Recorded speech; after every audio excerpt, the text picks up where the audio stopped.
Deep in the fog-shrouded hollows of Pike County, Kentucky, where the mountains seem to breathe with their own malevolent life, stands what remains of the Crowley Mansion. Most locals won't speak its name aloud, and those who do cross themselves afterward. But if you're desperate enough, if you're facing the kind of desperation that gnaws at your bones and keeps you awake staring at the ceiling, you might find yourself walking the overgrown path that leads to those crumbling stone foundations. Because the Crowleys understood something about these mountains that most folks spend their whole lives trying to forget, that everything here has a price, and something in the darkness is always willing to negotiate. The story begins in 1873 when Ephraim Crowley arrived in what would become known as Black Hollow Valley during a storm that raged for 7 days and 7 nights. He didn't come alone. With him was his pale, fragile-looking wife Elelena and their 3 children, all bearing those same unsettling light eyes that seem to look through you rather than at you. There were no records of where they'd come from, no history, no past, as if they'd simply materialized from the tempest itself. What the locals knew for certain was that Ephraim had gold, lots of it, enough to buy half the valley from families who'd been scraping by on rock-hard soil and failing crops for generations. The miners and farmers didn't ask questions when a man offered employment and protection in exchange for loyalty. When you're watching your children grow thin and your livestock die from mysterious ailments, you don't look too closely at salvation when it arrives. Within a year, Ephraim had constructed his mansion at the highest point of the valley, a towering monument of dark wood and stone that cast shadows even on the brightest days. The building defied explanation. From the outside, it appeared to have 16 rooms, but those who worked on its construction swore there were 66 chambers inside. Workers reported corridors that seemed to shift direction when no one was looking, and cellars that descended much deeper than should have been structurally possible. 7 men died during the construction, all from accidents that occurred after midnight. Ephraim insisted they be buried in the foundations, claiming it was an ancient local superstition. The workers who survived said you could hear those men screaming from within the walls on new moon nights, but by then they'd learned not to question their employer's methods. The mansion overlooked the mine that became Ephraim's primary source of income. The Blackwater mine had existed before the Crowleys arrived, but previous owners had never ventured beyond the first 200 meters. Local Cherokee had marked the entrance with warning symbols that Ephraim promptly ignored. Under his direction, the tunnels expanded at an unnatural pace, following patterns that, when viewed from above, formed symbols no scholar could identify. The miners reported disturbing phenomena almost immediately. Lights appeared in the depths without any electrical source. Sounds of breathing echoed from empty tunnels. Most unsettling was the constant sensation of being watched by something that stayed just beyond the reach of their lanterns. But the strangest discoveries were the blue stones, crystals of deep, pulsing blue that emanated a slight heat and seemed to pulse like hearts when kept in darkness. Ephraim paid 10 times more for these stones than for coal. Any miner who found one was immediately transferred to work at the mansion, where they invariably became quieter, more obedient, and developed that same glassy-eyed devotion that marked all of the family's closest servants. While Ephraim managed the mine and the mansion's public face, Elelonina controlled a different aspect of their growing influence. She operated the Widow's Cafe, the only establishment in Black Hollow where residents could purchase goods not produced locally. Tea, coffee, sugar, wheat flour, everything passed through her pale hands, and she insisted on personally mixing each product before sale. The effects became apparent within months. Those who regularly consumed products from the cafe grew more susceptible to the Crowley family's suggestions. Mothers noticed their children becoming lethargic after drinking the sweetened milk Elelonena sold. Husbands grew complacent after weeks of consuming her dark, bitter coffee. When a group of miners attempted to organize against working conditions in 1879, Elelonena simply closed the cafe for a week. By the eighth day, the same men who had initiated the revolt appeared in public trembling and pale, begging her to reopen. 3 died within 2 weeks, convulsing and bleeding from their eyes. The Crowley children, Jeremiah, Obadiah, and Lilith, grew up isolated in the mansion, educated by tutors who were never seen in town. In 1882, Ephraim announced the construction of a free school for all Valley children, with his offspring serving as mentors. The School of Obedience, as residents came to call it, taught more than reading and mathematics. Children returned home with unusual knowledge of human anatomy, reciting the names of bones and organs with disturbing precision. They learned songs in languages no adult recognized and began experiencing identical nightmares about an immense being sleeping beneath the mountain, sustained by offerings of blue stones. Parents who questioned the curriculum discovered their children suddenly falling ill with inexplicable fevers that only subsided when the child returned to school. When 9-year-old Sarah Collins was expelled for refusing to participate in what teachers called an offering to the mountain ritual, she disappeared from her room 3 nights later. The only evidence left behind was a small blue stone placed carefully under her pillow. By 1890, Crowley's control over Black Hollow was absolute. The mansion had expanded with new wings built at impossible angles. The mine produced more blue stones than coal. On Sundays, instead of traditional church services, residents gathered in an amphitheater built directly over the mine's main entrance. There, under Ephraim's guidance, they participated in ceremonies that combined corrupted elements from various religious traditions, all focused on venerating the blue stones and the Great One who sleeps in the mountain's depths. The offerings began modestly: food, personal possessions, small cuts on participants' fingers. But as the ceremonies grew more elaborate, the demands escalated. At each full moon, a family would be chosen to offer their firstborn child to serve in the depths. These children vanished completely, though their parents received generous compensation and elevated status in the community. Elelonena, meanwhile, had undergone her own transformation. Her once pale skin acquired a bluish tint, her hair displayed silvery white streaks, and her eyes lightened until they matched her husband's unsettling gaze. She rarely appeared during daylight hours, but was frequently seen walking the empty streets after midnight, collecting soil and water samples. Dogs howled when she passed.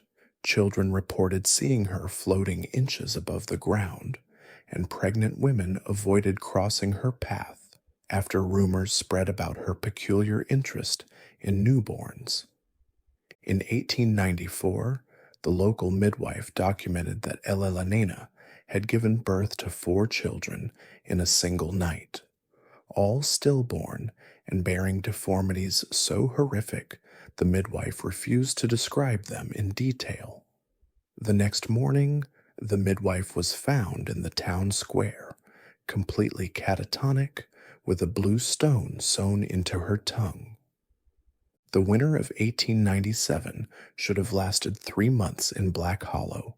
Instead, it stretched for 9. Snow began falling in November and didn't stop until July of the following year. Rivers froze solid, crops died, cattle perished in the fields.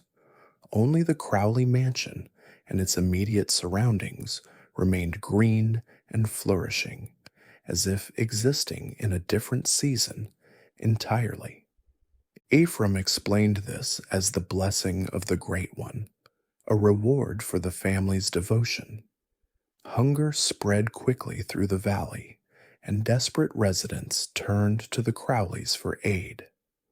Food was provided, but in exchange for increasingly disturbing services, blood donations for fertility rituals, permission for the Crowley children to study the dreams of the hungry, and temporary transfer of newborns for protection ceremonies at the mansion. When the snow finally melted, nearly a third of the population had perished. Another third had moved onto Crowley property, living in small cabins around the mansion as full-time servants. Those who maintained their independence reported dramatic increases in nightmares and visions of something vast moving beneath the valley floor. Jeremiah Crowley, the eldest son, had developed into an even more unsettling figure than his father. Tall and gaunt to the point of deformity, he established what he called nocturnal studies sessions in the mansion's towers. Volunteers were generously compensated for participating in what the few willing to speak described as medical procedures without anesthesia, deep hypnosis sessions that allowed Jeremiah to enter their minds, and experiments involving blue stones implanted beneath the skin. Documents discovered decades later revealed Jeremiah's true purpose. He sought a method to allow multiple consciousnesses to inhabit a single body. His diaries mentioned partial successes, volunteers who began speaking in different voices and demonstrating abilities they'd never possessed, such as speaking unknown languages or playing musical instruments without training. In 1901, all 23 participants in the nocturnal studies entered a simultaneous catatonic state, remaining motionless with eyes open, staring fixedly at the sky for 3 days. When they awakened, they delivered the same message in perfect unison: "He is awakening." The transformation of Black Hollow reached its terrible culmination on June 21st, 1905, during the summer solstice. Ephraim announced a great ceremony to thank the valley for its generosity.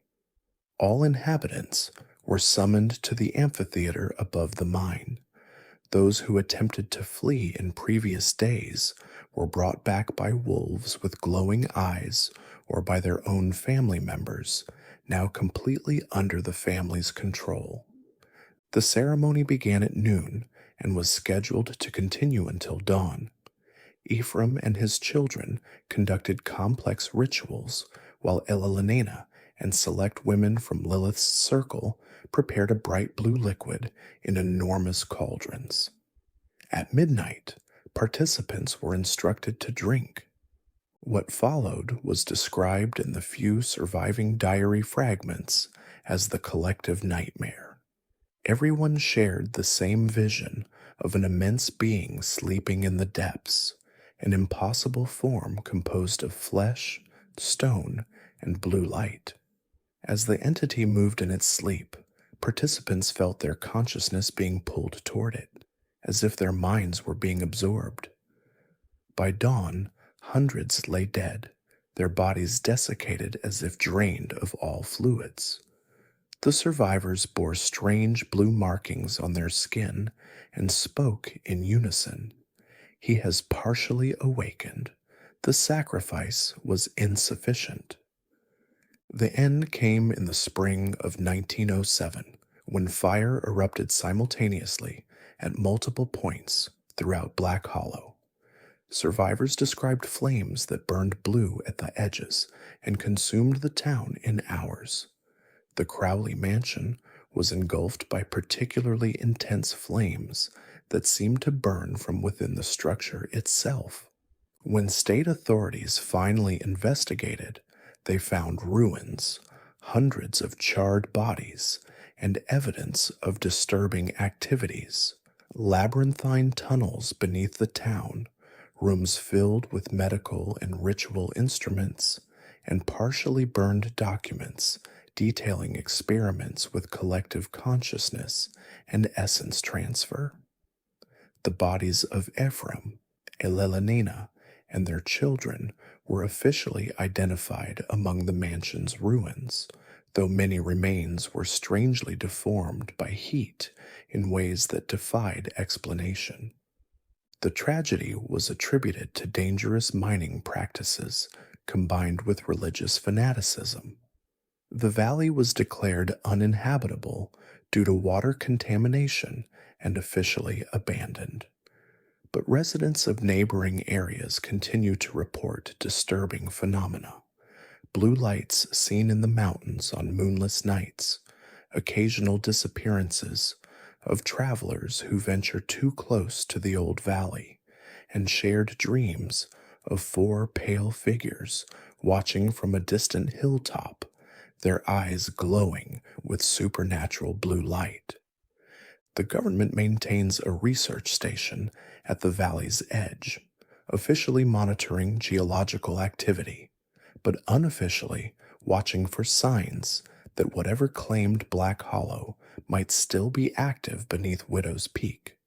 Sometimes, on quiet nights, their equipment detects faint acoustic anomalies from deep underground, rhythmic patterns that sound almost like singing or like voices calling out in unison. The researchers log these incidents in their reports, but they never mention how beautiful the sounds are or how difficult it becomes to leave the station after hearing them. Because in these mountains, some bargains echo across generations, and something in the darkness is always listening for those desperate enough to seek it out. Have you ever wondered what drives a person to make a deal with something that shouldn't exist? What kind of desperation pushes someone to seek help from entities that dwell in places where sunlight fears to tread? In the winter of 1943, the Whitaker family of western North Carolina discovered that some bargains echo through generations, and the mountains never forget what they're owed. The Whitakers were known throughout their remote valley for two things: crushing poverty and the most hauntingly beautiful music anyone had ever heard. Despite living in a ramshackle cabin with gaps between the boards wide enough for winter wind to whistle through, their songs could make grown men weep and bring entire communities together for miles around. People would travel for days just to hear Daniel Whitaker play his fiddle at local gatherings, his music carrying something that touched the deepest part of the human soul. But in 1943, Daniel received what should have been the opportunity of a lifetime. A record executive from Nashville, having heard whispers of the mysterious mountain musician, had arranged to visit their isolated valley. This single audition could lift the Whitaker family from generations of grinding poverty, could finally give them the life they'd dreamed of. For Daniel, it represented everything he'd ever hoped for: a chance to share his gift with the world and provide for his family. 3 days before the executive was scheduled to arrive, disaster struck in the cruelest possible way. A cabin fire, started by an overturned lantern during a particularly cold night, consumed nearly everything the family owned. But the most devastating loss wasn't their meager possessions or even their shelter. It was Daniel's fiddle. The instrument had been passed down through 5 generations of Whitakers, each adding their own music to its strings, each learning the ancient songs that seemed to flow from the wood itself. Daniel stood in the smoldering ruins, holding the charred remains of what had been his most treasured possession. The strings had snapped and curled like dying snakes. The body was split and blackened, and the neck had warped beyond any hope of repair. With no money for a replacement and no instrument to borrow in their remote valley, Daniel faced the crushing realization that his one chance at a better life was slipping away like smoke. In desperation, he remembered the stories his grandmother had whispered to him as a child, tales of a place deep in the mountains where the boundary between worlds grew thin. Local folklore spoke of a cave system known as the Whisper Place, where those with nowhere else to turn might find help, though always at a price that revealed itself only later. As the sun set on the second day after the fire, Daniel made his decision. He wrapped the broken fiddle in a torn blanket and began the treacherous hike up the mountain. The trail, if it could be called that, wound through dense forest where the trees grew so thick that even moonlight couldn't penetrate the canopy. Ancient Cherokee warnings, carved into specific trees, marked the path, symbols that most people had learned to avoid rather than understand. After hours of climbing, Daniel found the cave opening exactly where his grandmother had described it, a narrow fissure in the rock face that seemed to exhale cold air like the mountain itself was breathing. The entrance was barely wide enough for a man to squeeze through, and local legends claimed it connected to a vast network of chambers that descended far deeper into the earth than any natural formation should extend. Inside, the cave opened into a limestone chamber where every sound echoed with unnatural clarity. Daniel unwrapped his broken fiddle and, despite the instrument's ruined condition, began to play. The charred strings produced only discordant scratches and tortured whispers of melody, but he played as if his life depended on it, pouring his desperation and longing into every broken note. "I need music," he pleaded to the darkness surrounding him. "Real music that will make people feel something true. My family depends on this chance, and I can't let them down." The cave fell into a silence so complete that even the constant dripping of underground water seemed to pause. Then slowly, a response came, not a voice exactly, but a melody so complex and beautiful that Daniel wept upon hearing it. The tune seemed to contain every song that had ever existed and those yet to be written, harmonies that his mind could barely comprehend, yet his heart understood perfectly. Without words being spoken, Daniel understood what was being offered. The entity in the darkness, whatever it was, could give him musical abilities beyond anything he'd ever imagined. In return, it would require something from his bloodline, though the exact nature of that payment remained deliberately vague. "I accept," Daniel whispered, though no explicit terms had been discussed.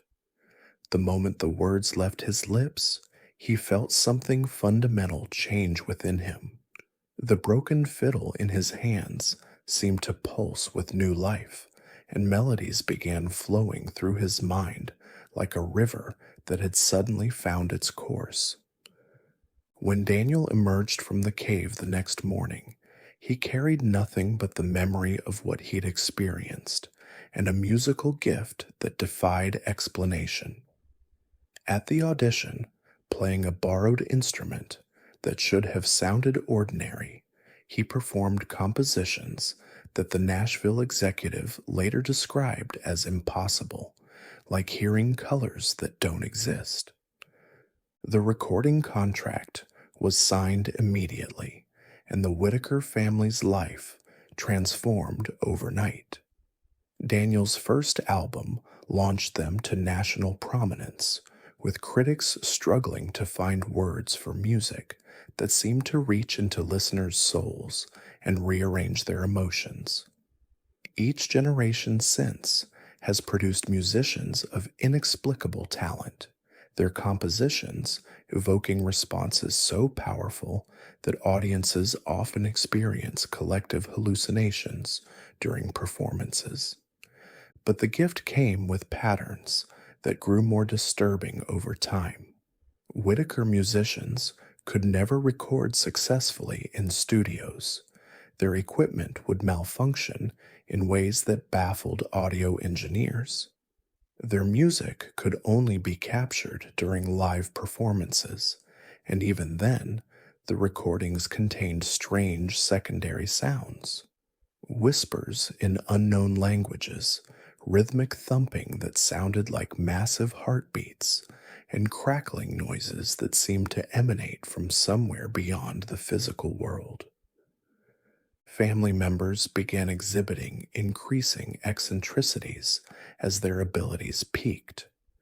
They spoke of the composer who visited them in dreams, demanding new arrangements and harmonies that pushed the boundaries of human musical understanding. Many described music as having colors, textures, and tastes, losing the ability to communicate through normal speech and responding only to musical cues. Most disturbing was the physical transformation that accompanied their gift. As their musical abilities reached their peak, Whitaker musicians developed unusual traits: fingers that elongated and grew extra joints, hearing so acute that normal environments became painful, and pupils that dilated in patterns, matching the rhythm of nearby sounds. By their 50s, each Whitaker musician would retreat from public life, returning to the family compound in the remote Appalachian highlands, where neighbors reported hearing impossible symphonies echoing through the valleys at night. Music performed by far more instruments than the family could possibly possess. The last public Whitaker performance occurred in 2016 when 19-year-old Eliza Whitaker gave a solo violin recital at Carnegie Hall. Attendees described an experience that transcended music itself, a performance that seemed to temporarily alter their perception of reality. Several audience members suffered seizures, while others reported shared visions of ancient forests and strange entities moving just beyond human perception. Halfway through the performance, Eliza stopped playing, stared into the space above the audience, and announced in a voice not entirely her own, "The composer is here. He's always been here."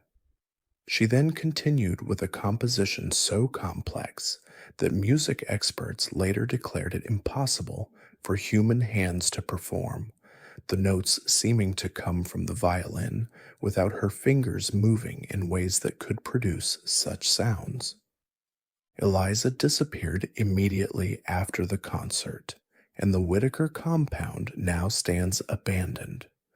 Park rangers report that recording equipment placed nearby captures nothing but static, interspersed with what sound like distant conversations in languages no linguist can identify. Hikers still avoid the area, claiming the silence there feels different, heavier, as if the absence of sound itself is listening. Most recently, music streaming services have reported a curious phenomenon: users discovering Whitaker compositions appearing mysteriously in their playlists with no explanation of how they were uploaded. Those digital tracks cannot be deleted and appear to change slightly with each listening. Users report intense dreams after hearing them, often featuring the same recurring image: a figure playing a fiddle in a cave, its shadow stretching impossibly across stone walls, growing larger with each note played. The Whitaker story reminds us that in these ancient mountains, talent and success often come with hidden costs. The family found what they sought: musical genius that brought them fame and fortune, but the entity in the whisper place never revealed that payment would be extracted from every generation. The mountains remember what was promised in that limestone chamber, and the composer still waits in the darkness, listening for those desperate enough to make the same bargain Daniel Whitaker made all those years ago. Today, locals in western North Carolina still speak in hushed tones about music heard on quiet nights, melodies that seem to call to those who feel their talents aren't quite enough, their lives not quite what they'd hoped. Because in Appalachia, some songs never end, they simply wait for new voices to carry them forward, each generation adding their own notes to a composition that grows more complex and more dangerous with every passing year. What happens when a family's love for the land becomes so desperate that they'll make deals with forces that predate human understanding? In the remote hollows of Harlan County, Kentucky, the Thornton family discovered that some bargains are written in blood and paid across generations. The winter of 1932 brought the kind of desperation that makes rational people consider irrational solutions. William Thornton stood in the December cold, watching bank officials nail foreclosure notices to his family's property. 3 generations of Thorntons had scraped a modest living from their single coal mine, but the Great Depression had rendered their operation worthless. While other businesses collapsed around them, the Thorntons faced losing everything their bloodline had built. That night, as his pregnant wife Martha wept and his 3 children slept fitfully in beds they might not own come morning, William made a decision that would echo through his family for nearly a century. He descended into the oldest section of their mine, a narrow passage his grandfather had first excavated in 1867, but mysteriously sealed off just months later, refusing to ever speak of what he'd found there. Local Cherokee legends, dismissed by most settlers, spoke of certain places where the boundary between worlds grew thin. They'd marked these locations with warning symbols that generations of miners had learned to ignore. But William's grandfather had been different. His private journals, hidden in the family cabin, contained cryptic references to the chamber that breathes and voices that offer what the earth cannot give. Breaking through the crumbling wall his grandfather had erected, William found himself in a passage that felt wrong in ways he couldn't articulate. The air was strangely cold, heavy with a metallic scent that seemed to coat his lungs. His lanterns illuminated walls that absorbed light rather than reflecting it, and the deeper he went, the more he felt like something was watching him from just beyond the glow. At the tunnel's end lay a chamber where the rock walls pulsed faintly, like something breathing. In the center, sat a pool of what appeared to be oil, though it moved against gravity, occasionally rising in tendrils as if reaching upward. William later claimed he heard no voice and saw no entity, but somehow understood exactly what was being offered. The entity wanted blood, not just his, but his family's bloodline. In exchange, it would ensure the Thorntons never faced poverty again. Their coal operation would prosper beyond imagination, but every generation would owe a debt that could only be paid in the deep places of the earth. Using his pocket knife, William sliced his palm and let 7 drops of blood fall into the strange liquid. The moment his blood touched the surface, the substance began to glow with a faint red luminescence that pulsed like a heartbeat. The deal was struck, though William wouldn't understand its true cost for years to come.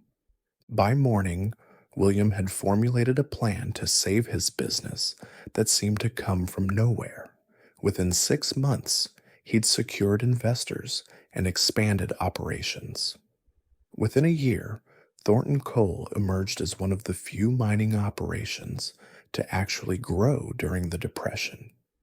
Geologists expressed amazement at the richness of coal seams discovered on Thornton land, veins that had somehow been overlooked by previous surveys. But prosperity came with peculiar requirements that revealed themselves gradually. Every Thornton mine had to maintain what William called a sanctuary shaft, a tunnel extending far deeper than practical mining required.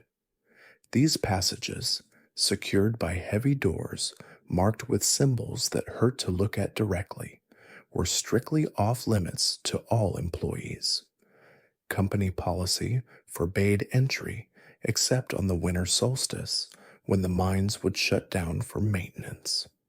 On these days, the current Thornton patriarch would descend alone, carrying a small silver container. They emerged hours later, often appearing shaken and pale, but the company's fortunes invariably surged in the following months. Workers whispered about the strange sounds that echoed from these sealed areas, rhythmic tapping that matched no known mining equipment, and sometimes what sounded like breathing from solid rock. The family paid other prices that became apparent over time. Thornton men died exclusively from respiratory ailments, regardless of their lifestyle or exposure to mine conditions.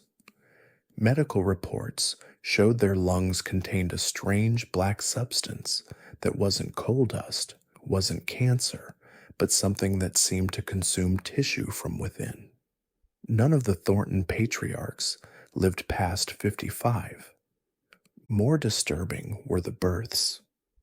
Thornton wives experienced extraordinarily difficult pregnancies, often suffering vivid nightmares of subterranean horrors. Many reported feeling something moving inside them that seemed separate from the baby itself. Thornton children were always born exactly at midnight, always with eyes so dark that pupils couldn't be distinguished from irises. These children displayed unusual traits from early ages. They possessed uncanny direction underground, navigating pitch-black mine shafts without light and sensing cave-ins before they occurred. Their skin developed a silvery sheen in moonlight, and their eyes reflected lamplight like nocturnal animals. Most unsettling was their apparent inability to feel fear in dark, enclosed spaces. They were drawn to caves, basements, and underground areas with an intensity that worried their mothers. As the decades passed, the Thornton fortune grew exponentially. They weathered labor disputes, environmental regulations, and market fluctuations with uncanny foresight. When other coal operations faltered in the 1990s, The Thorntons diversified into natural gas and renewable energy before analysts even predicted the market shift. It was as if they had advanced knowledge of economic changes that wouldn't manifest for years. The pattern of payment became clear through the generations. Every lunar cycle, the mines would claim exactly one life, always someone not related to the Thornton family, always in ways that investigators ruled accidental. Workers began leaving small offerings near the sanctuary shafts: tobacco, coins, and occasionally drops of blood from work injuries. Accident rates rose significantly among those who neglected this practice. But the most chilling aspect was what happened every winter solstice. All timepieces in the vicinity of Thornton Mines would stop for exactly 43 minutes, the same duration they eventually realized that William had spent in the deep chamber making his original bargain. During these minutes, locals reported hearing the distinct sound of pickaxes striking stone from deep within the mountains, though the mines remained officially closed on those nights by strict company policy. The current Thornton CEO, Eleanor, broke tradition by being the first woman to lead the company after her brother's premature death in 2010. She shocked industry analysts by converting the entire operation to renewable energy, closing all active mines.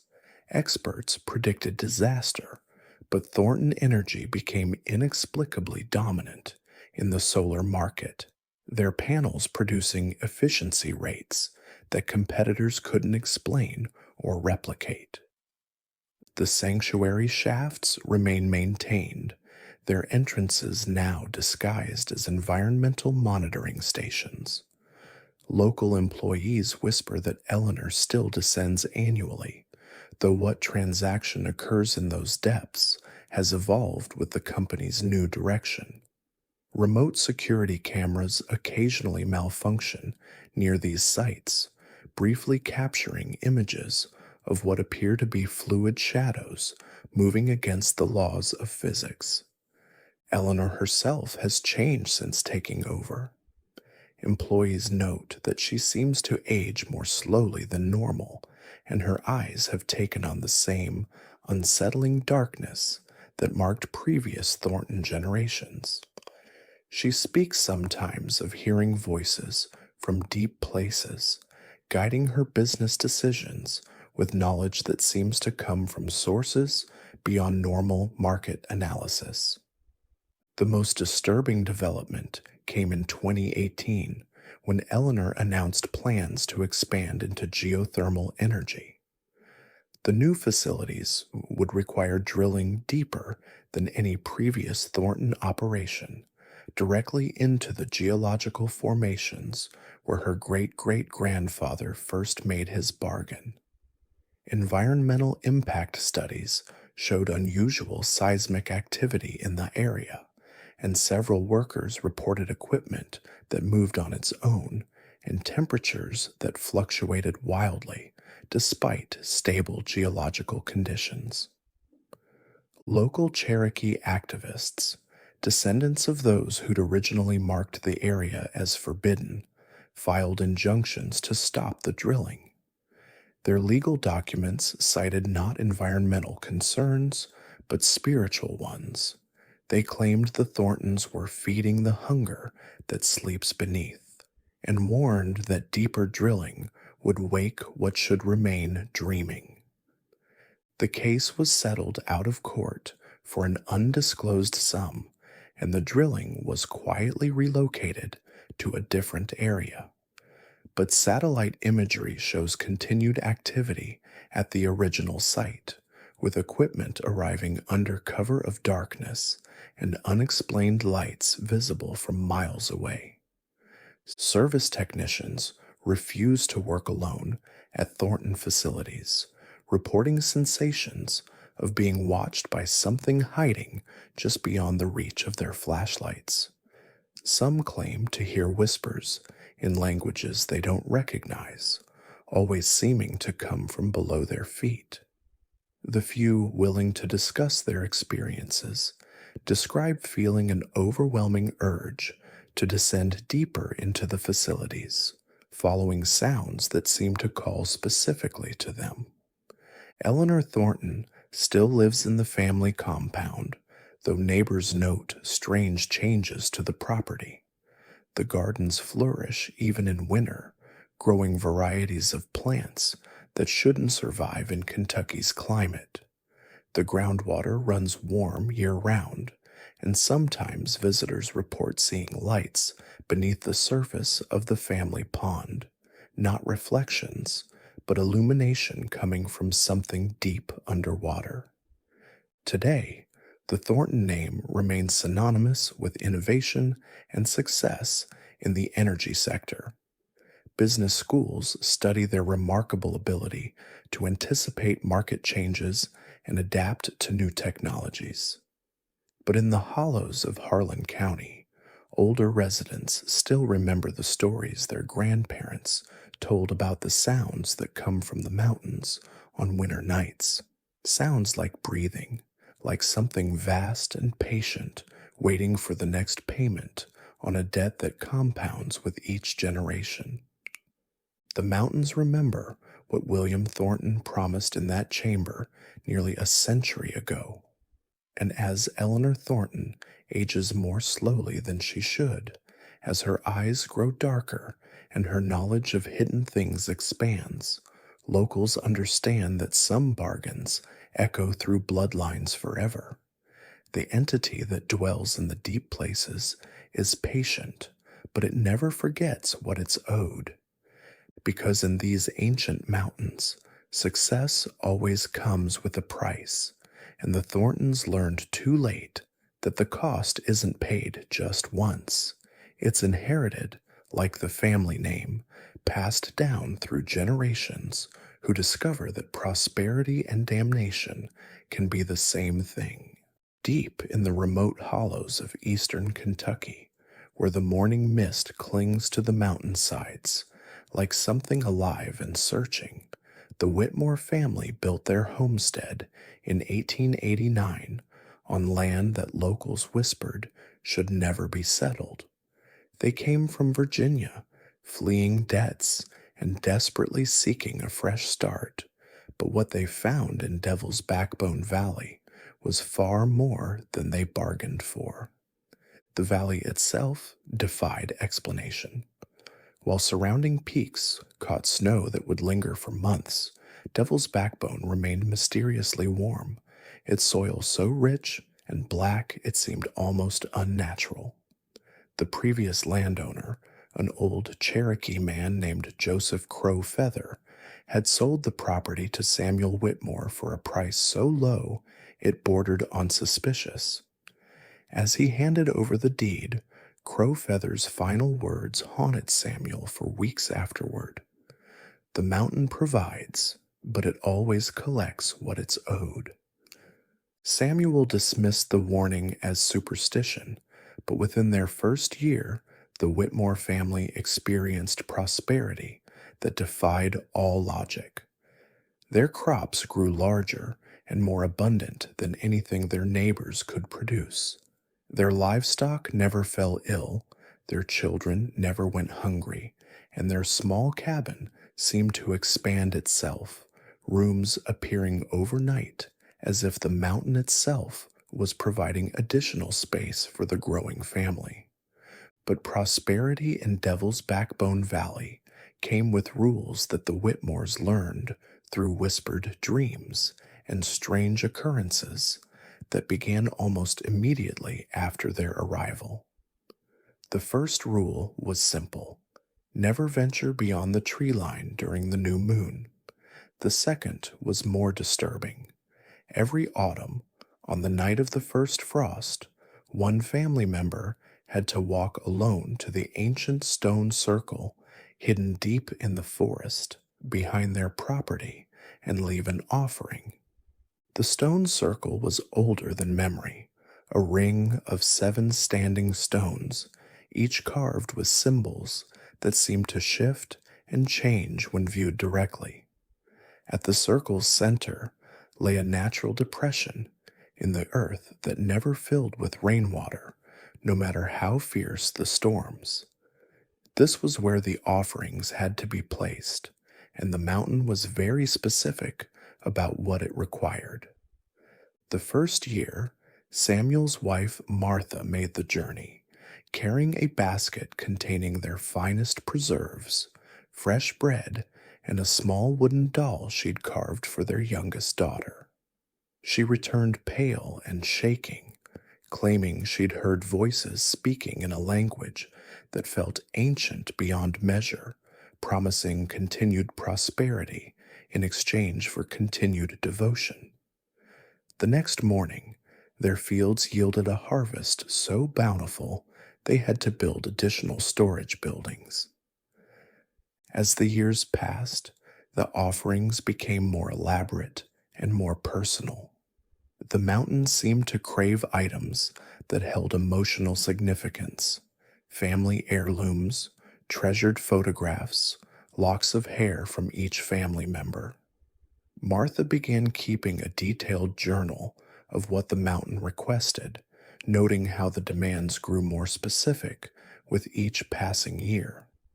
By 1895, the mountain was speaking to her directly during these midnight journeys, its voice like wind through ancient pines, telling her exactly what it wanted and when.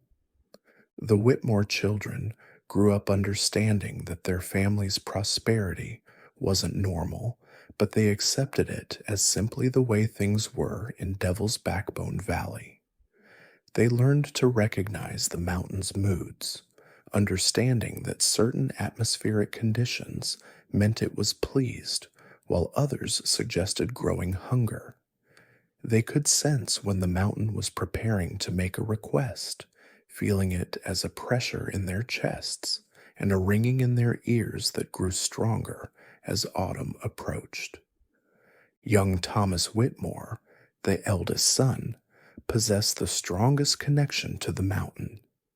From childhood, he could hear its whispers during quiet moments, guiding him toward the richest soil for planting, warning him away from areas where the earth felt wrong. The mountain taught him things no book could contain: which herbs grew in its deepest hollows could cure any illness, how to read weather patterns days in advance, and most importantly, how to understand what the mountain truly wanted from his family. In 1902, the mountain's demands shifted dramatically. Instead of objects, it began requesting services. Martha's journal entries from this period describe being led to specific locations where she would find injured animals, lost hikers, or travelers who had become separated from their groups. The mountain wanted the Whitmores to bring these people back to their homestead, to care for them, to heal them with the special herbs that grew only in Devil's Backbone Valley. At first, this seemed like a blessing disguised as a burden. The Whitmores became known throughout the region for their miraculous healing abilities. People traveled for days to reach their isolated valley, seeking cures for ailments that doctors couldn't treat. Martha's herb garden produced plants that seemed to exist nowhere else in Appalachia, their healing properties so potent that a single tea leaf could break the worst fever and a small poultice could heal wounds that should have been fatal. But the mountain's generosity came with an increasingly disturbing price. Those who came seeking healing were required to leave something of themselves behind. Not money or goods, but something far more personal and irreplaceable. Some left memories, awakening the next morning with no recollection of childhood traumas or lost loved ones. Others left talents, master craftsmen who departed unable to remember the skills that had defined their entire lives. A few left emotions, becoming hollow shells who could no longer experience joy, sorrow, or fear. The Whitmores collected these intangible offerings in special containers that the mountain had taught them to create, glass vessels that seemed to pulse with trapped light and movement. Martha's journal describes watching these containers carefully, noting how the contents would sometimes glow or shift as if trying to escape. The mountain required these vessels to be placed at the stone circle during the autumn ritual, where they would sink into the earth and disappear completely. Thomas began to understand that the mountain wasn't simply demanding tribute, it was feeding. The prosperity, the healing herbs, the protection from natural disasters that other communities suffered, all of it was fueled by what the mountain consumed from those who sought the Whitmores' help. The land itself was sustained by human essence, growing stronger and more generous with each offering. By 1910, the arrangement had evolved into something that troubled even the Whitmores' hardened consciences. The mountain began requesting specific types of people, sending the family visions of individuals who possessed particular qualities it craved. Artists whose creativity burned brightest, scholars whose minds contained vast knowledge, children whose innocence remained untainted by the world's darkness. The mountain would guide these people to Devil's Backbone Valley through dreams and coincidences, drawing them like metal to a magnet. The family found themselves unable to refuse these requests, discovering that attempts to resist the mountain's will resulted in immediate and devastating consequences. Crops would wither overnight, livestock would sicken and die, and the family members themselves would experience inexplicable illnesses that doctors couldn't diagnose or treat. The mountain had made them dependent on its favor, and that favor could be withdrawn at any moment. Martha's final journal entries, written in 1912, reveal a woman consumed by guilt but trapped by circumstances beyond her control. She describes watching families arrive at their homestead, desperate parents carrying sick children, never suspecting that the cure they sought would cost them something irreplaceable. She writes of sleepless nights spent listening to the mountain's whispers, feeling its hunger growing stronger with each passing year. The Whitmore family's arrangement with the mountain ended abruptly in the winter of 1913, though exactly what happened remains unclear. Martha's journal entries stop suddenly in December, and when neighboring families finally investigated the following spring, they found the Whitmore homestead completely abandoned. The buildings remained intact, meals still sat on the kitchen table, and clothes hung in the wardrobes, but every member of the family had vanished without a trace. More disturbing was the discovery that the stone circle had changed. The 7 standing stones now surrounded a depression filled with clear, still water that reflected not the sky above, but images of faces, dozens of faces that seemed to move and speak silently from beneath the surface. Local authorities attempted to drain the pool, but it refilled itself immediately, the faces becoming more agitated with each attempt to disturb them. The valley itself began to change after the Whitmores' disappearance. The unnaturally rich soil gradually returned to normal. The healing herbs withered and died, and the strange warmth that had protected the area from harsh weather slowly faded. But the stone circle remained active, its pool of faces serving as a reminder of what had transpired there. Today, Devil's Backbone Valley sits empty and avoided by local residents who pass down stories of the Whitmore family as a warning about the dangers of accepting help from sources that demand too much in return. Hikers occasionally report finding remnants of the old homestead, but GPS devices malfunction in the area and compasses spin uselessly, making it nearly impossible to locate the exact site intentionally. The stone circle, however, continues to draw visitors despite its remote location. People report feeling compelled to seek it out, following dreams and half remembered directions through the forest until they stumble upon the ring of ancient stones.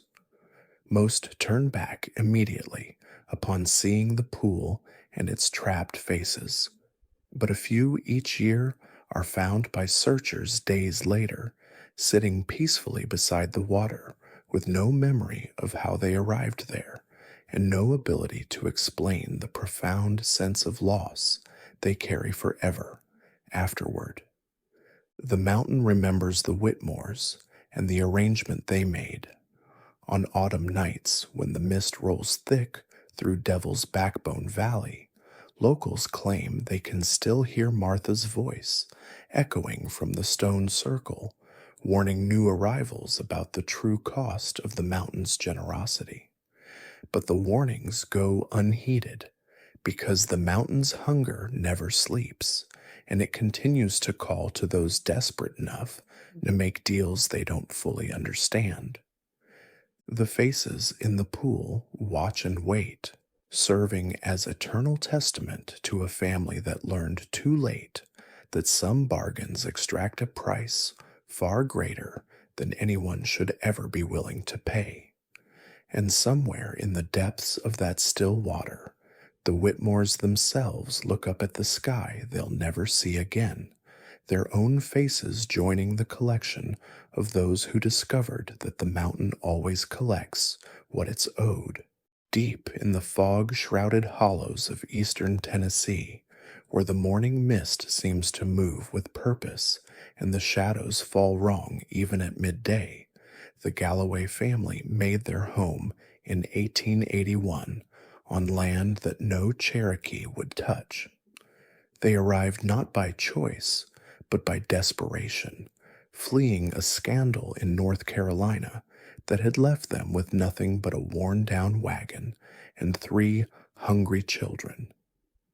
The valley they settled in had a name the locals whispered, but never spoke aloud: Devil's Cradle. It sat at the intersection of 3 mountain ridges, creating a natural bowl where sound echoed strangely and compasses spun without direction. The soil was impossibly rich, black as coal, and twice as fertile as anything for miles around, but it came with a price that previous settlers had been unwilling to pay. Samuel Galloway, a failed preacher with hands hardened by desperation, didn't care about Cherokee warnings or local superstitions. His wife, Elizabeth, was wasting away from consumption. His youngest daughter hadn't spoken since they'd fled their old life, and winter was coming fast. When the Cherokee elder, Joseph Walking Bear, offered to sell him 200 acres for the price of a single silver dollar, Samuel saw providence, not a trap. Walking Bear's final words, as he handed over the deed, would haunt the Galloway family for generations. The valley gives what you need most, but it takes what you love best. Honor the old agreements, and your line will prosper. Break them, and the mountain will collect what it's owed. At first, the valley seemed like the blessing Samuel had prayed for. Elizabeth's cough disappeared within a week of their arrival. Their mute daughter spoke her first words in months, describing dreams of beautiful music coming from the mountain. The crops they planted grew with supernatural speed. Their small cabin expanded itself, room by room, as if the wood remembered how to grow, and their livestock multiplied beyond all logic.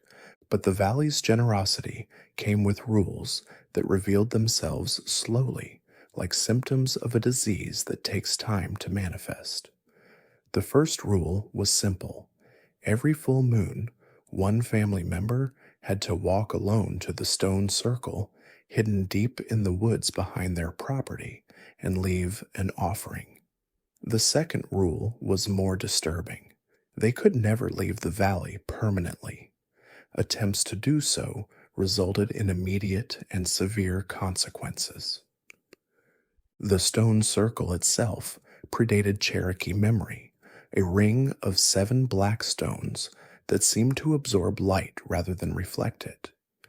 Each stone stood 12 feet tall and bore symbols that hurt to look at directly, symbols that seemed to shift and writhe when viewed in peripheral vision. At the circle's center lay a pool of water so dark it might have been liquid obsidian, its surface perfectly still, regardless of wind or weather. Elizabeth made the first offering in October of 1881, carrying a basket containing their finest bread, preserved fruit, and a small wooden cross Samuel had carved. She returned 3 hours later, pale and shaking, claiming she'd heard voices speaking in harmony from beneath the water, voices that promised prosperity in exchange for devotion. By morning, their harvest had doubled in size, and Elizabeth's consumption had vanished completely. As the months passed, the offerings became more specific and more personal. The mountain, for that's how the family had begun thinking of the presence that dwelt in the valley, would communicate its desires through dreams that all 5 family members shared simultaneously. It wanted locks of hair, drops of blood mixed with milk, clothing that had been worn during moments of great joy or sorrow, and always, always something that held deep emotional significance. Young Thomas Galloway, the middle child, developed an unnaturally close relationship with the mountain. From the age of 8, he could hear its whispers during quiet moments, guiding him toward the best hunting spots, warning him away from unstable ground, and teaching him things no mountain child should know. He learned which plants could heal any wound, how to predict weather patterns weeks in advance, and most disturbingly, how to understand what the mountain truly wanted from his family. The mountain's hunger grew more sophisticated each year. By 1885, it was no longer satisfied with simple offerings. It began requesting services. Elizabeth's journal from this period describes being led to specific locations where she would find injured travelers, lost children, or desperate souls seeking refuge. The mountain wanted the Galloways to bring these people back to their homestead, to care for them, to heal them with the special knowledge they'd been granted. What Elizabeth's journal doesn't explicitly state, but what becomes clear from her increasingly tortured handwriting, is what happened to these visitors once they were healed. They would arrive broken and desperate, spend weeks recovering under the Galloways' care, and then simply vanish one night, leaving behind only their most precious possessions arranged carefully on the kitchen table. The mountain was feeding, and the Galloways had become its shepherds. The family's prosperity during this period was undeniable but unsettling. Their crops never failed, their animals never sickened, and their children displayed abilities that bordered on supernatural. Thomas could track wounded deer for miles without losing the trail. Their daughter Mary could predict exactly when travelers would arrive in the valley. Samuel discovered he could heal ailments that had baffled doctors, but only while standing on the soil of Devil's Cradle. But prosperity built on such foundations comes with a terrible weight. Elizabeth's later journal entries describe sleepless nights spent listening to voices calling from the stone circle, voices that she recognized as belonging to the people they'd helped. She writes of seeing faces in the dark pool at the circle's center, faces that moved and spoke but could never break the surface. Most disturbing of all, she describes the growing certainty that the mountain wasn't just feeding on their visitors, it was collecting them. The arrangement might have continued indefinitely if not for the arrival of Dr. Margaret Ashford in the spring of 1889. Dr. Ashford was fleeing her own demons, a morphine addiction that had cost her medical practice in Charleston, and she came to Devil's Cradle seeking the Galloway's legendary healing abilities. But unlike previous visitors, Dr. Ashford possessed both medical training and a skeptical mind that refused to accept simple explanations for complex phenomena. She documented everything she observed during her stay, the way sounds echoed differently in certain parts of the valley, the unusual mineral content of the water from local springs, the strange behavior of local wildlife that seemed to avoid specific areas entirely. Most importantly, she documented the Galloways themselves, noting behavioral patterns and physical changes that suggested prolonged exposure to something that defied medical explanation. Dr. Ashford's presence disrupted the mountain's careful balance. Her scientific approach to understanding the valley's mysteries angered the entity that had grown accustomed to unquestioning devotion from the Galloway family. The mountain began making increasingly aggressive demands, larger offerings, more visitors, and eventually something that crossed a line even the desperate Galloways couldn't ignore. On the night of the summer solstice in 1889, the mountain demanded the ultimate offering, one of the Galloway children. The dreams that came to all 5 family members were identical and terrifyingly clear. Young Mary, now 16 and possessed of abilities that marked her as special even among the mountain's chosen, was to walk into the dark pool at the stone circle and never return. Samuel, despite years of rationalization and compromise, finally refused. For the first time since settling in Devil's Cradle, the Galloway family denied the mountain what it wanted. The consequences were immediate and devastating. Their crops withered overnight, their livestock sickened and died, and the family members themselves began experiencing symptoms that Dr. Ashford recognized as the same ailments they'd helped cure in others. More terrifying was the mountain's psychological assault. The Galloways began seeing the faces of everyone they'd delivered to the entity over the years. Former visitors appeared at their windows, walked through their fields, and sat at their dinner table, all bearing expressions of profound accusation. The whispers from the stone circle grew louder, becoming screams that echoed through the valley day and night. Dr. Ashford, whose medical training included exposure to the latest theories about mass hysteria and collective delusion, realized that the Galloways were experiencing something far beyond conventional explanation. Her attempts to document and understand the phenomena were interrupted when she discovered Samuel's hidden journals, records that detailed 8 years of systematic delivery of human beings to something that dwelt in the mountain's depths. The final confrontation came in October of 1889, during what should have been the family's monthly offering ceremony. Dr. Ashford accompanied them to the stone circle, carrying with her a camera and recording equipment she'd ordered from Charleston. What she documented that night would eventually become the sole surviving evidence of what the Galloway family had been party to for nearly a decade.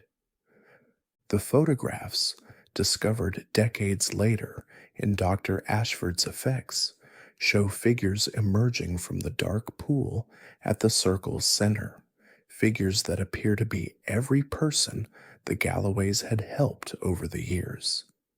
The recordings capture voices speaking in harmony, begging for release, describing an existence trapped between life and death in the mountain's hungry depths.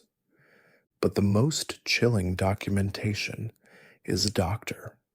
Ashford's written account of what happened when the mountain finally lost patience with the Galloway family's rebellion. According to her testimony, the ground around the stone circle began to crack and shift, the dark pool began to overflow, and something vast and ancient began to emerge from the depths. The Galloway family vanished that night. Dr. Ashford claimed to have escaped in the chaos, fleeing the valley as it filled with voices calling for justice, for release, for revenge. When authorities finally investigated her reports weeks later, they found the Galloway homestead empty but undisturbed, as if the family had simply stepped outside and never returned. The stone circle had changed. The dark pool at its center now reflected not the sky above, but faces, dozens of faces pressed against what appeared to be glass or ice, all moving their mouths in silent screams. Among them, clearly visible to anyone brave enough to look, were the faces of Samuel, Elizabeth, Thomas, Mary, and their youngest son, trapped forever with those they had delivered to the mountain's hunger. Devil's Cradle Valley remains empty to this day, though the Cherokee elder who sold it to Samuel Galloway lived long enough to visit the site one final time. Joseph Walking Bear's grandson later recounted his final words after seeing the stone circle. The old agreements were about protection, not feeding. They fed it our people's pain, and now they feed it themselves. Some hungers grow too large for any offering to satisfy. Dr. Ashford's documentation was suppressed by federal authorities, but her private journals survived, hidden away in medical archives that researchers occasionally stumble upon. Her final entry, written 6 months after escaping Devil's Cradle, reads simply, "I understand now why the Cherokee avoided that valley. Some places are not meant for human habitation. Some hungers are older than human civilization, and some bargains extract a price that no amount of prosperity can justify. The valley still calls to those desperate enough to ignore Cherokee warnings and local folklore. Hikers occasionally report finding the ruins of the Galloway homestead, though GPS coordinates never seem to lead back to the same location twice. The stone circle, however, remains constant, its dark pool serving as a window into a realm where the Galloway family continues to pay the price for 8 years of feeding an ancient hunger that should have been left undisturbed. In the remote hollows of southeastern Kentucky, where the morning fog clings to the mountainsides like something that refuses to let go, the Ashford family built their homestead in 1884 on land that locals whispered carried a curse older than memory itself. They came from Virginia, fleeing debts and desperately seeking a fresh start. But what they discovered in Raven's Hollow would bind their bloodline to something that should have remained undisturbed. The valley they settled in defied explanation. While neighboring peaks experienced harsh winters that could last 6 months, Raven's Hollow enjoyed an unnaturally temperate climate year-round. The soil was impossibly fertile, black as midnight, and rich beyond anything the previous settlers had ever seen. But there was a reason the Cherokee had avoided this place for generations, marking its boundaries with warning stones that the Ashfords discovered too late to heed. Samuel Ashford, a former mill worker with calloused hands and three hungry children, didn't care about Indian superstitions when winter was approaching and his family faced starvation.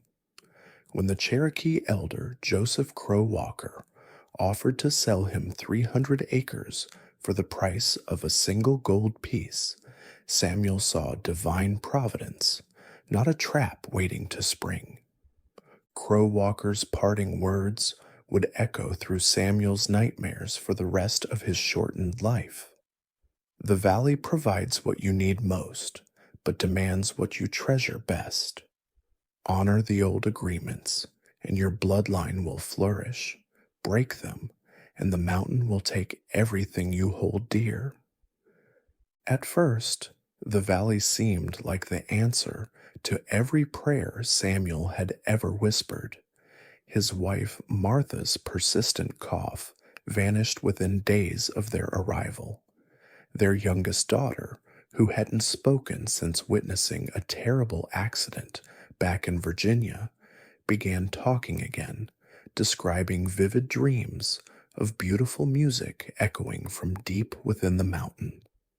The small cabin they'd hastily constructed seemed to expand itself, new rooms appearing overnight as if the wood remembered how to grow. But the valley's generosity came with rules that revealed themselves slowly, like symptoms of a disease that takes time to manifest. The first rule was simple. Every new moon, one family member had to walk alone to the ancient stone circle hidden deep in the forest and leave an offering. The second rule was more troubling. They could never permanently leave Raven's Hollow.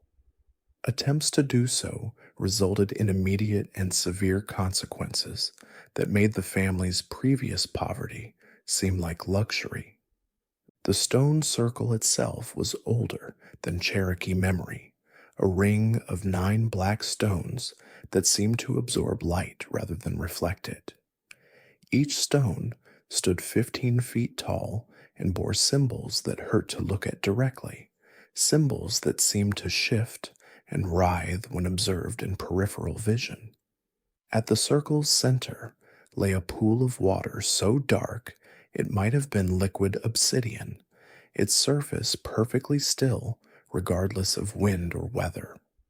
Martha made the first offering in November of 1884, carrying a wicker basket containing their finest preserves, fresh bread, and a small wooden cross Samuel had carved during their journey. She returned 4 hours later, pale and shaking, claiming she'd heard voices singing in perfect harmony from beneath the water, voices that promised prosperity in exchange for continued devotion. By morning, their meager harvest had somehow doubled in size, and Martha's chronic illness had completely disappeared. As the months passed, the offerings became more elaborate and disturbingly personal. The mountain, for that's how the family had begun thinking of the presence that dwelt in the valley, would communicate its desires through shared dreams that visited all family members simultaneously. It wanted locks of hair cut during moments of joy, drops of blood mixed with tears of sorrow, clothing worn during the most significant events of their lives, and always, always something that held profound emotional meaning. Young Thomas Ashford, the middle child, developed an unnaturally close relationship with the mountain. From the age of 9, he could hear its whispers during quiet moments, guiding him toward the richest fishing spots, warning him away from unstable ground, and teaching him things no mountain child should know.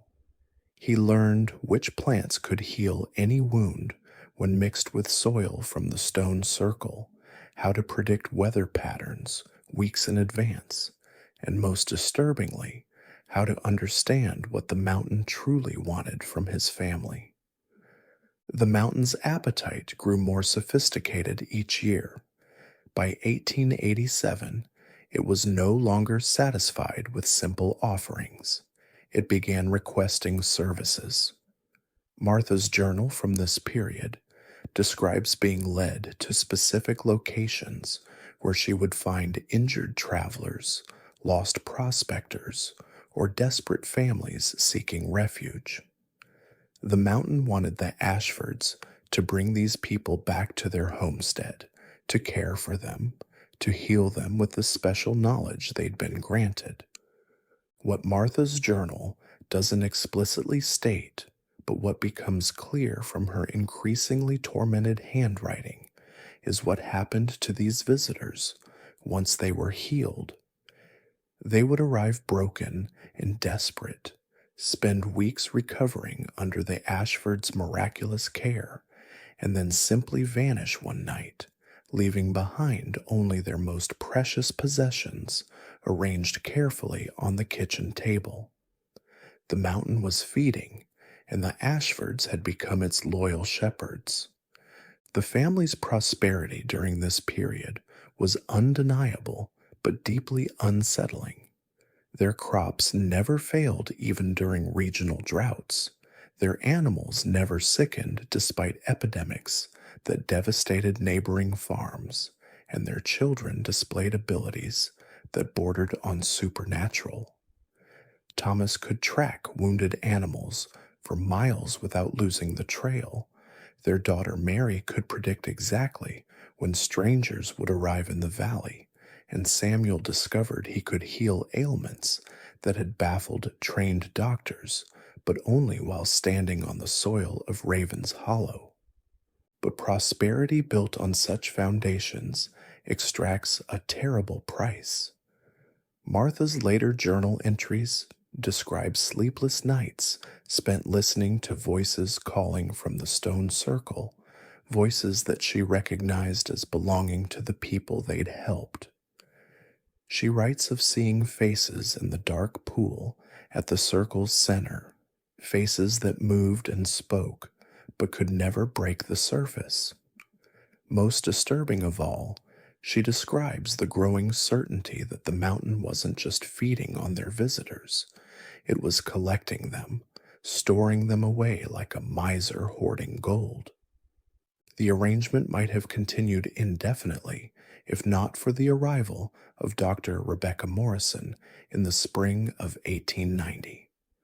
Dr. Morrison was fleeing her own demons, a morphine addiction that had cost her medical practice in Louisville, and she came to Raven's Hollow seeking the Ashfords' legendary healing abilities.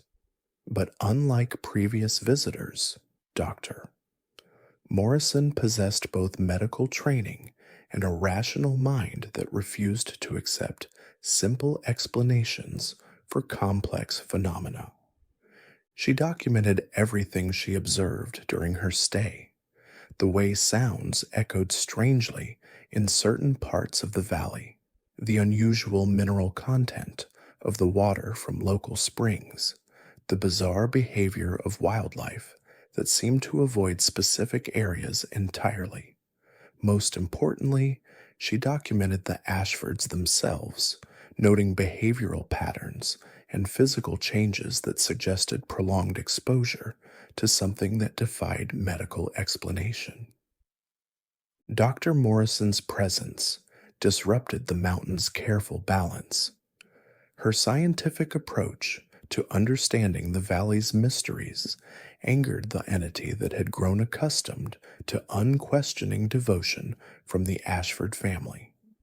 The mountain began making increasingly aggressive demands, larger offerings, more visitors, and eventually something that crossed a line even the desperate Ashfords couldn't ignore. On the night of the autumn equinox in 1890, the mountain demanded the ultimate offering, one of the Ashford children. The dreams that came to all five family members were identical and terrifyingly clear. Young Mary, now 17 and possessed of abilities that marked her as special even among the mountain's chosen, was to walk into the dark pool at the stone circle and never return. Samuel, despite years of rationalization and compromise, finally refused. For the first time since settling in Raven's Hollow, the Ashford family denied the mountain what it wanted. The consequences were immediate and devastating. Their crops withered overnight, their livestock sickened and died within hours, and the family members themselves began experiencing symptoms that Dr. Morrison recognized as the same ailments they'd helped cure in others. More terrifying was the mountain's psychological assault. The Ashfords began seeing the faces of everyone they delivered to the entity over the years. Former visitors appeared at their windows, walked through their fields, and sat at their dinner table, all bearing expressions of profound accusation and despair.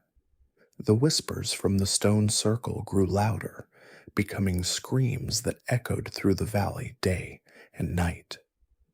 Dr. Morrison, whose medical training included exposure to the latest theories about mass hysteria and collective delusion, realized that the Ashfords were experiencing something far beyond conventional explanation.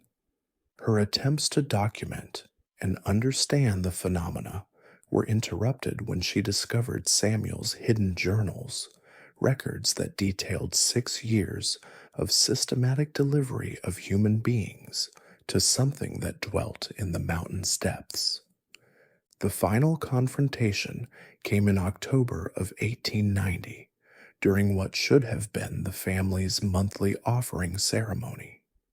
Dr. Morrison accompanied them to the stone circle, carrying with her a camera and recording equipment she'd ordered from Louisville. What she documented that night would eventually become the sole surviving evidence of what the Ashford family had been party to for nearly a decade.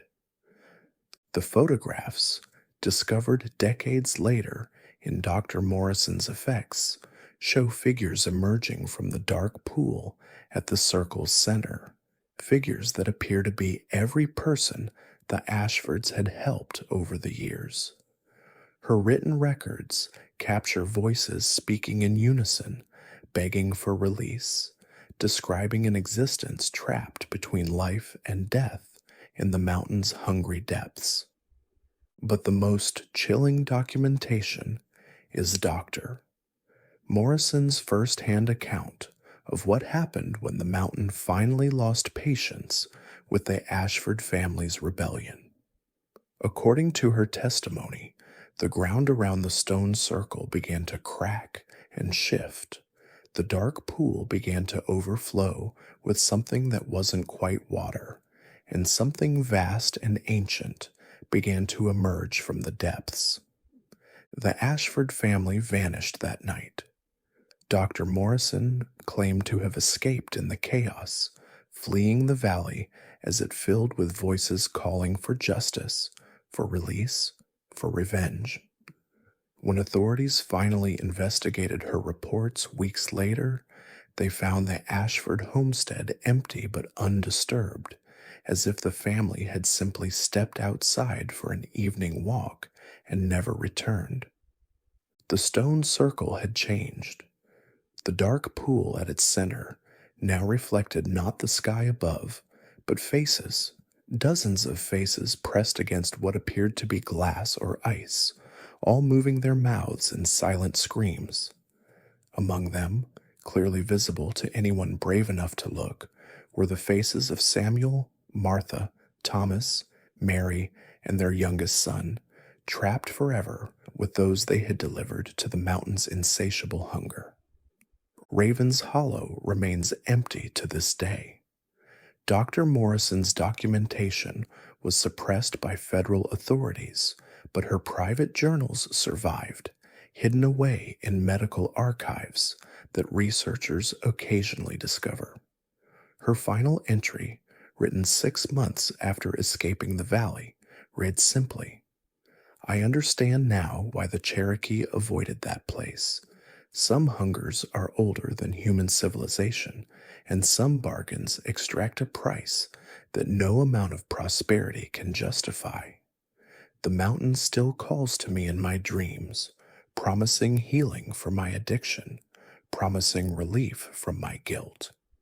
But I've seen what feeds in those depths, and I know that some cures are worse than any disease. The valley still calls to those desperate enough to ignore Cherokee warnings and medical testimony.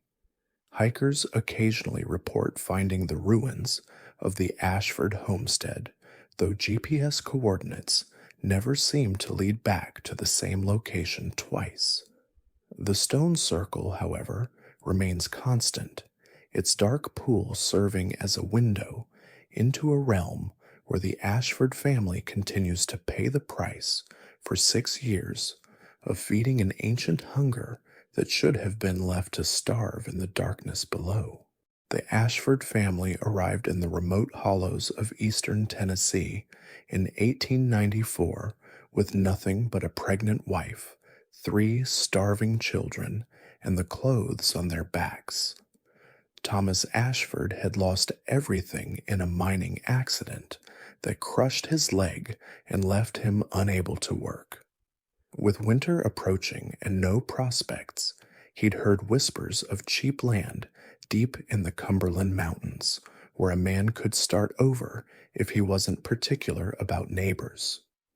What Thomas found was a valley so isolated that even the Cherokee had avoided it, leaving behind only warning stones carved with symbols no settler could read. The land was impossibly fertile, with soil so rich it was almost black, but it came with a price that seemed too good to be true. The previous owner, a gaunt man named Silas, who claimed to be moving west, practically gave it away for the cost of back taxes. Just remember, Silas had said as he handed over the deed, his eyes never quite meeting Thomas's. The mountain provides, but it expects gratitude in return. That first winter tested every ounce of the Ashford family's endurance. Thomas's wife Mary gave birth to their 4th child during a blizzard that lasted 6 days, with no doctor for 50 miles and supplies running dangerously low. The baby, a girl they named Hope, was born weak and struggling for breath. As Mary held her dying daughter, Thomas found himself standing in the howling snow outside their cabin, screaming at the mountain that surrounded them like prison walls. Please, he shouted into the darkness, his voice cracking with desperation. Don't take her too. I'll give anything, do anything. Just let my daughter live. The wind stopped. In the sudden silence, Thomas heard something that shouldn't have been possible, a voice like grinding stone and flowing water, speaking directly into his mind. Anything, Thomas Ashford? By morning, baby Hope's breathing had steadied. Her color returned to healthy pink. But Thomas noticed changes almost immediately. The family's meager food stores, which should have been exhausted within days, somehow lasted through the remainder of winter. Their single cow, previously giving barely enough milk for the children, now produced so abundantly they had surplus to trade. Most unsettling of all, Thomas began finding game already trapped and killed on his property each morning, as if something was hunting for them while they slept. Spring brought prosperity that defied explanation. Every seed the Ashfords planted grew with supernatural vigor. Their corn stalks reached heights that amazed neighboring farmers. Their vegetables grew to impossible sizes, and their fruit trees bore so heavily the branches required support. Word spread throughout the county about the miraculous Ashford farm, and buyers came from as far as Knoxville to purchase their surplus crops. But Thomas began to understand that their good fortune came with expectations. On nights when the moon disappeared entirely, he would feel an irresistible compulsion to walk into the forest behind their property. Following paths that seemed to appear only in darkness, he would find himself in a clearing dominated by an ancient oak whose trunk was wider than their entire cabin. Arranged around its base were objects that other families had left: photographs, locks of hair, children's toys, and always a small wooden bowl stained dark with what Thomas preferred not to identify. The voice would whisper instructions: bring a possession from each family member, something that held meaning. Thomas complied, leaving Mary's wedding ring, his eldest son's whittling knife, his daughter's favorite doll. Each offering was accepted, and each month their prosperity grew. The Ashfords became the wealthiest family in 3 counties.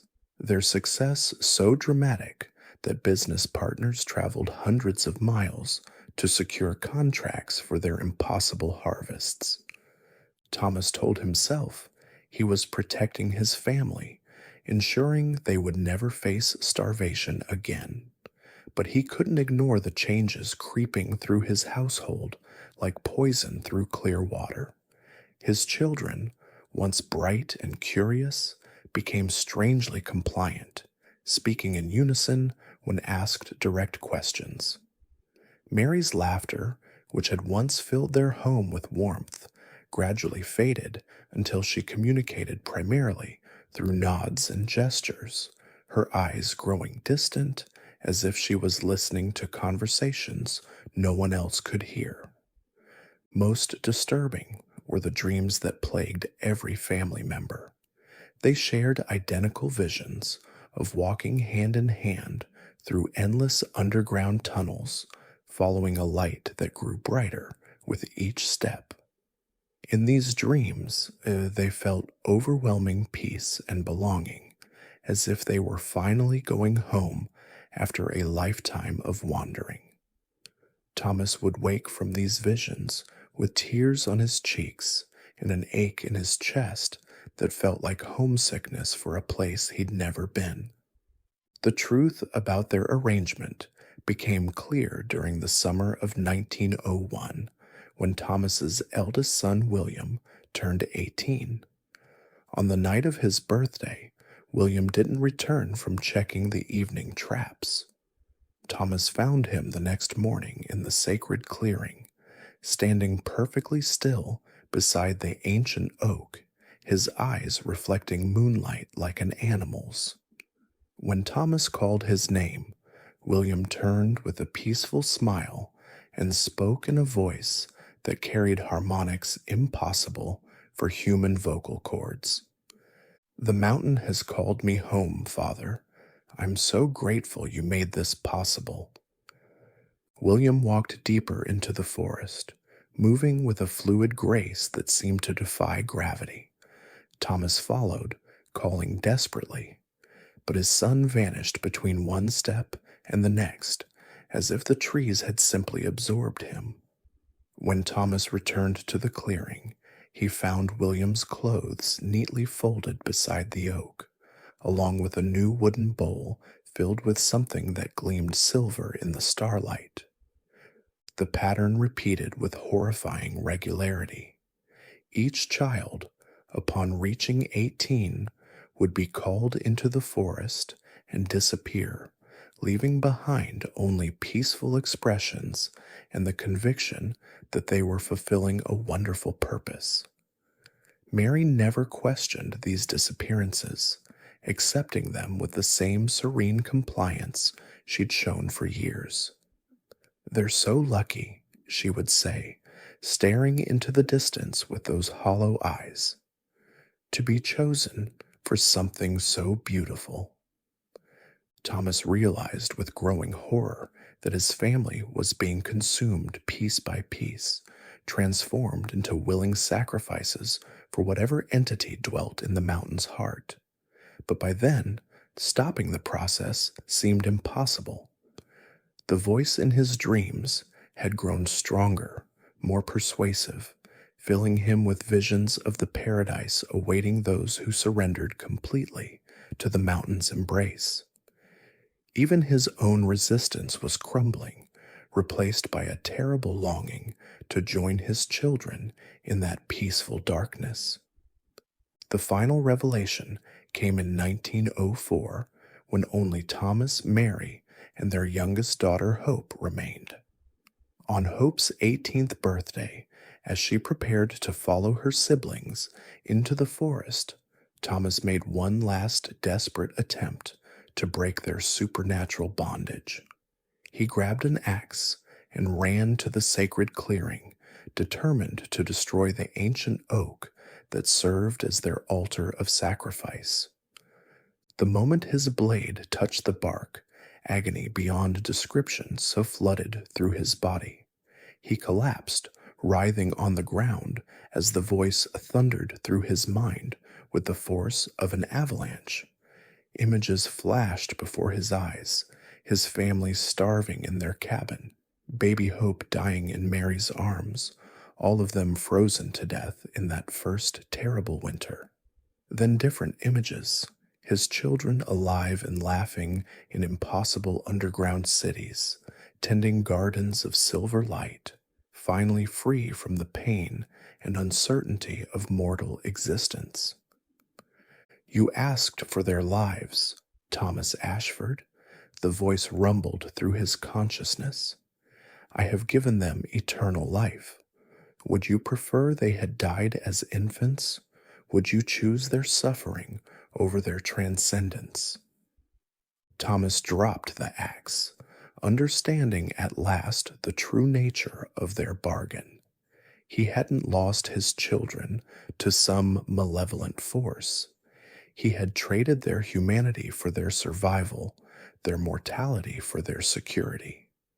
The thing in the mountain had honored every aspect of their agreement, protecting his family from death by offering them something beyond death entirely. That night, as Hope walked peacefully into the forest to join her siblings, Thomas and Mary followed. They found themselves in caverns that stretched beyond the reach of any light, where their children waited with expressions of infinite contentment. The family was finally complete, finally safe, finally home in a place where hunger and loss could never touch them again. Local records show that the Ashford property was found abandoned in 1905, their crops still growing with supernatural abundance, but no family to harvest them. Neighbors reported seeing lights moving through the forest on certain nights, and occasionally hearing what sounded like children playing deep underground.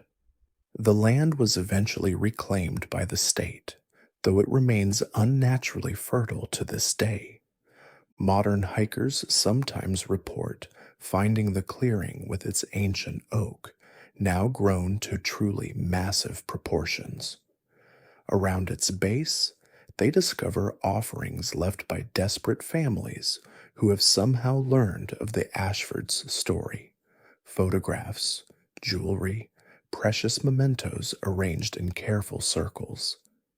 Park rangers remove these items when found, but they always reappear, suggesting that even now, more than a century later, people still seek the mountain's terrible generosity.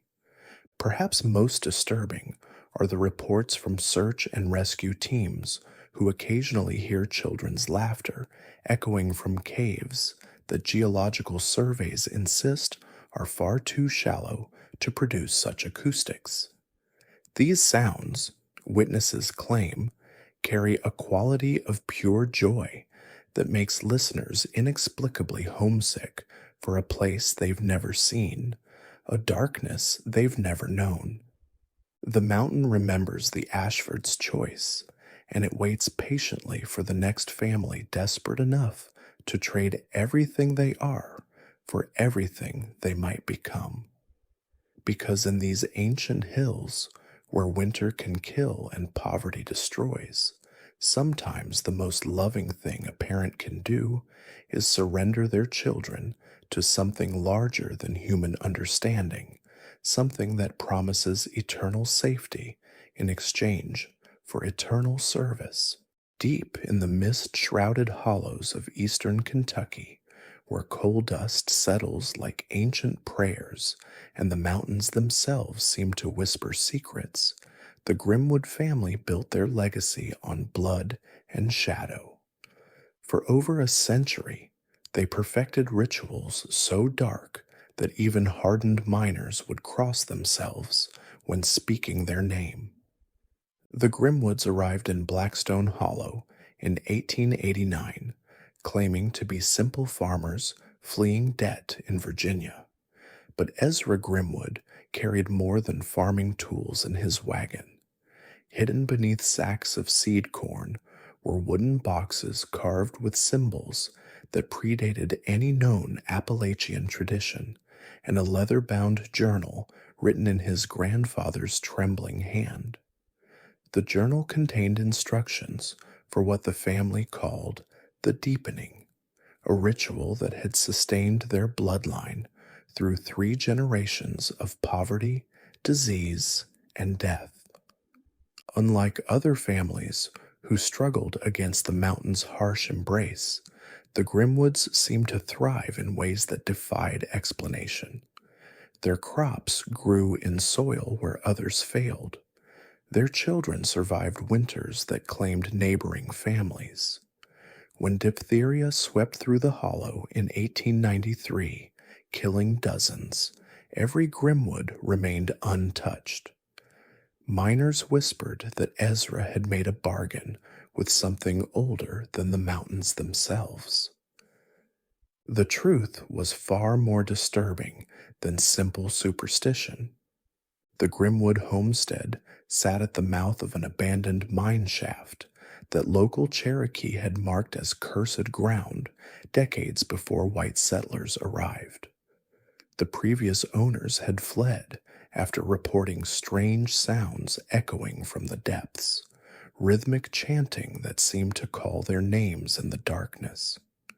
When Ezra discovered the shaft's entrance hidden behind a rockfall, he recognized the opportunity described in his grandfather's journal.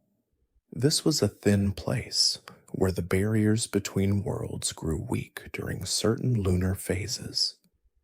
Every new moon, the Grimwood family would gather in the mine's upper chamber for what they called the blood tithe.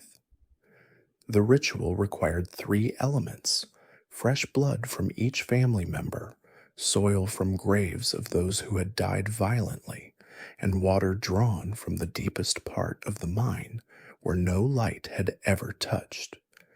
These ingredients would be mixed in a clay bowl while the family recited incantations in a language that sounded like grinding stone. But the blood tithe was merely preparation for something far worse. The deepening required a willing sacrifice from outside the family bloodline. The Grimwoods would identify isolated individuals, traveling salesmen, drifters, occasionally a neighbor who had wandered too close to their territory after dark. They would extend hospitality, offering shelter and a warm meal, slowly earning trust over several days. The victim would be treated as family, invited to share stories by the fire, given a place at their table.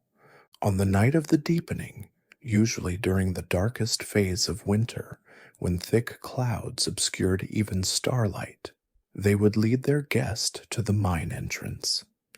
The ritual chamber had been prepared with candles arranged in concentric circles, each candle carved with names of Grimwood ancestors who had performed this same ceremony. At the chamber's center lay a stone altar stained black from decades of use. The guest would be told they were being invited to witness a sacred family tradition, a blessing for the coming year. They would be seated in a place of honor while family members took their positions around the altar. What happened next was described in testimonies from the few who managed to escape, though their accounts were often dismissed as the ravings of traumatized minds. The sacrifice wasn't quick. The Grimwoods believed that prolonged terror enhanced the ritual's power, that the victims' gradual understanding of their fate fed whatever entity they served. They would begin with small cuts, precise incisions that caused pain without threatening life. As the victim's blood dripped onto the altar, family members would chant in that grinding stone language, their voices echoing through the mine tunnels in harmonies that seemed to make the earth itself tremble. But the blood was only the beginning. The Grimwoods had learned that consciousness, the spark of awareness itself, held far more value than mere flesh. Using techniques passed down through generations, they would keep their victim alive and aware while systematically breaking their mind. They would whisper the names of everyone the victim had ever loved, describing in detail how each would die. They would force them to watch as family members consumed small portions of their flesh, savoring each bite like communion wine. The true horror lay in what they did with the victim's final moments. As death approached, the eldest Grimwood would place their mouth against the victim's ear and begin drawing out their dying breath, inhaling their last conscious thoughts along with their final exhalation. This breath, they believed, carried the essence of a life fully experienced. Every memory, every emotion, every fragment of the victim's existence. This stolen essence would then be shared among the family through a practice they called the sharing of winds. Each member would receive a portion of the victim's final breath, supposedly absorbing their knowledge, their life force, even fragments of their personality.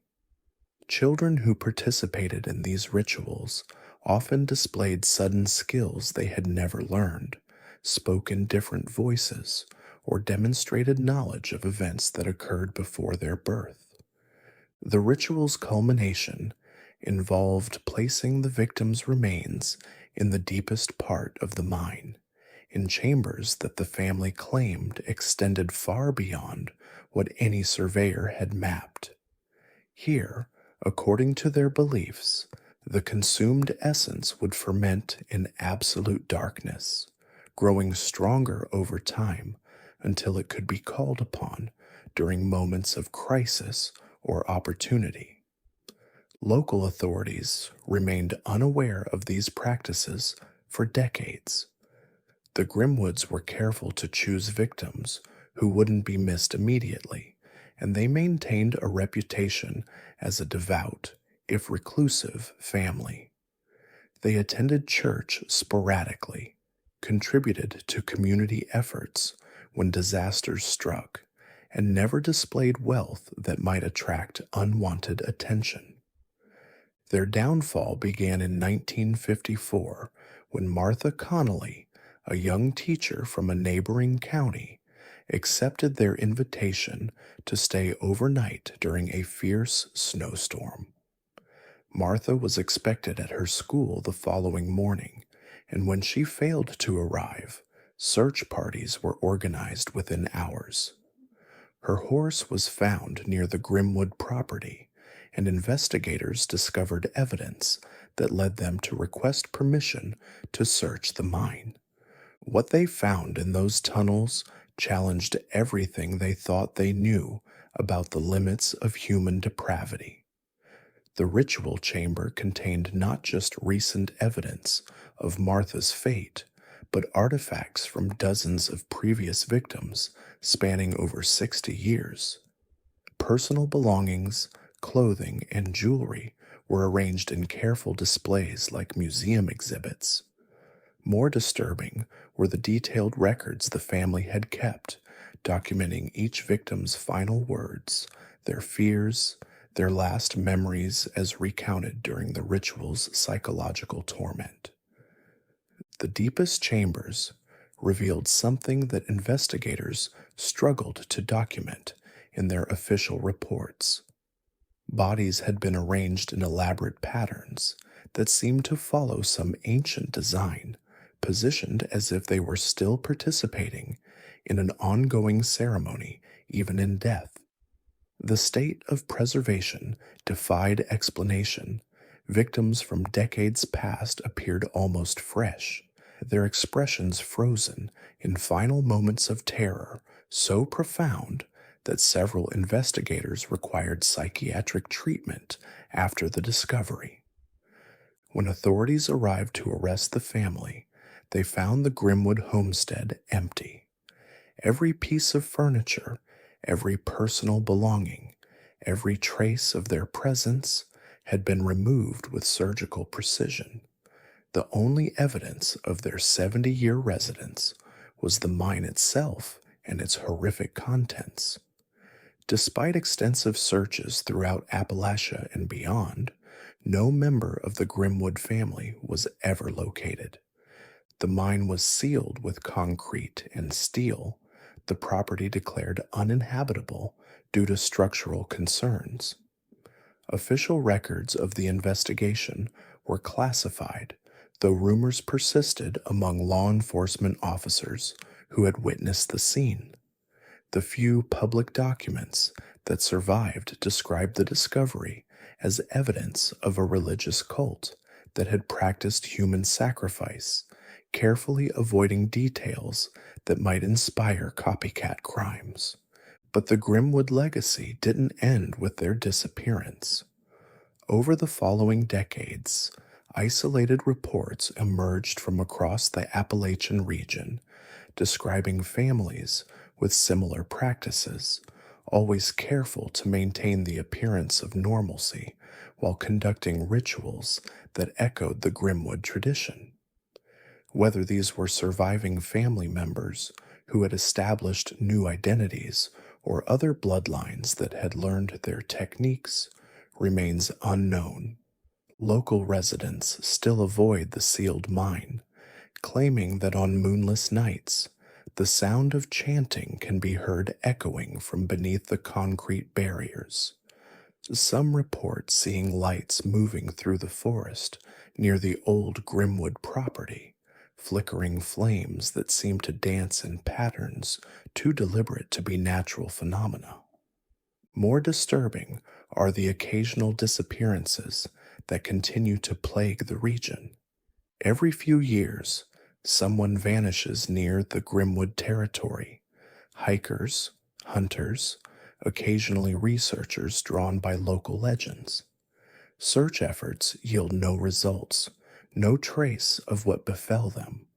The only constant is the discovery, days later, of small offerings left near the sealed mine entrance, candles arranged in circles, bowls filled with dark liquid, and symbols carved into nearby trees that match those found in the family's ritual chamber. Whether these offerings represent the work of surviving Grimwoods, imitators inspired by local legends, or something else entirely, remains a mystery that authorities prefer not to investigate too closely. The mountains of Appalachia hold many secrets, but some are too dark to fully illuminate. In hollows where mist clings like memories, and shadows seem to move with their own purpose, the deepening continues, waiting for those desperate enough to seek what the Grimwoods offered, power over life and death, purchased with the currency of stolen souls. And in the deepest chambers of abandoned mines throughout the region, where no light has ever penetrated, and no surveyor's map has ever reached. Something patient continues to wait, nourished by decades of ritual feeding, growing stronger with each offering, ready to welcome the next family, willing to trade their humanity for the promise of power that only the darkness can provide.